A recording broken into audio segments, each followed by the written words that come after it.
Game day na dito sa CBL, or Cosesang Basketball League, kung saan ang unang salpukan ng team sa first game ay ang Team Rider at Team Sniper. Sa kategorya ng 39 under mga kachoy kung saan mga batang manlalaro ang nakikilahok.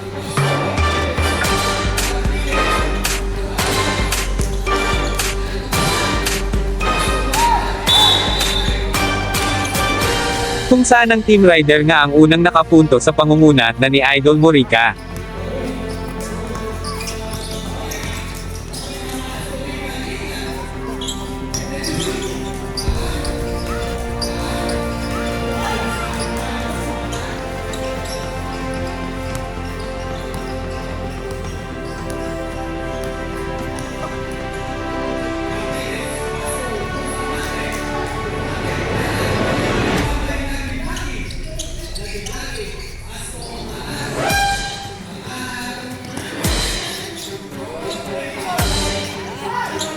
Nice, nice.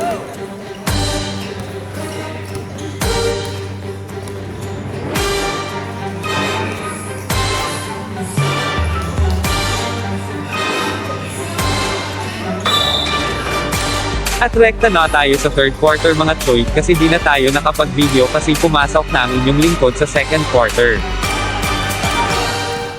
Grabing hassle at pressure defense na naman ang ipinakita ng Team Rider na nagresulta sa turnover ng Team Sniper at lumamang paulit ang aming kupunan.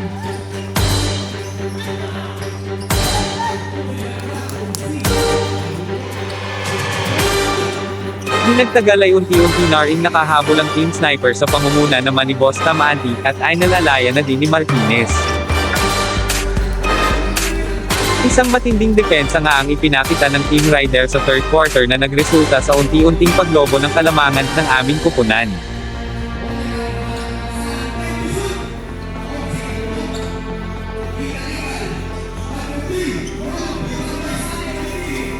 At speaking of defense ay isang matinding block nga ang ipinakita ni Kabunok sa quarter na ito na nagresulta sa transition offense ni Morica.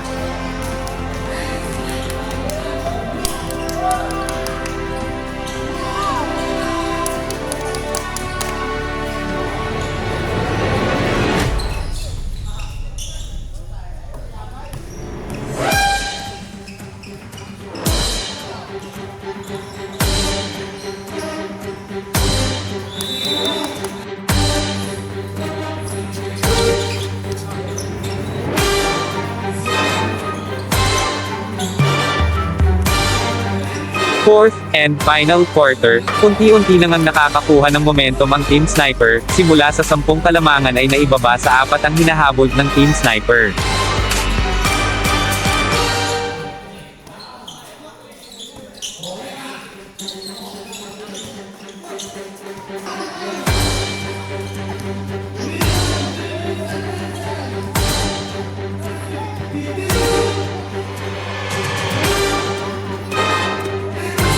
At unti-unti namang minalas ang Team Rider at ayaw pumasok ng mga shot attempt at mukhang macho-choke malala pa ang aming kupunan.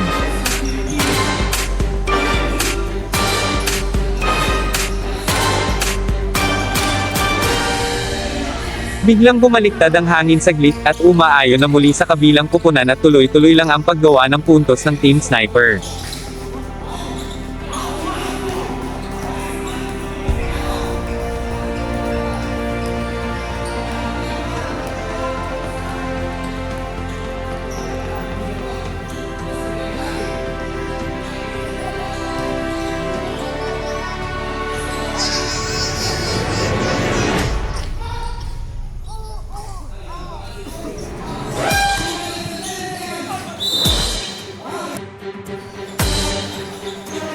Lalong-lalo na sa ginawang assist ni Martinez kay Bustamante, biglang nag-collapse ang depensa ng Rider, baba ang hinahabol sa isa sa score na 47-46 in favor sa Team Rider.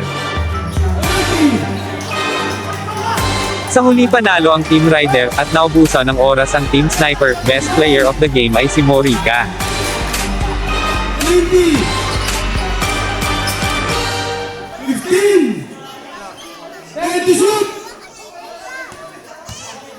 10, 5 to shoot.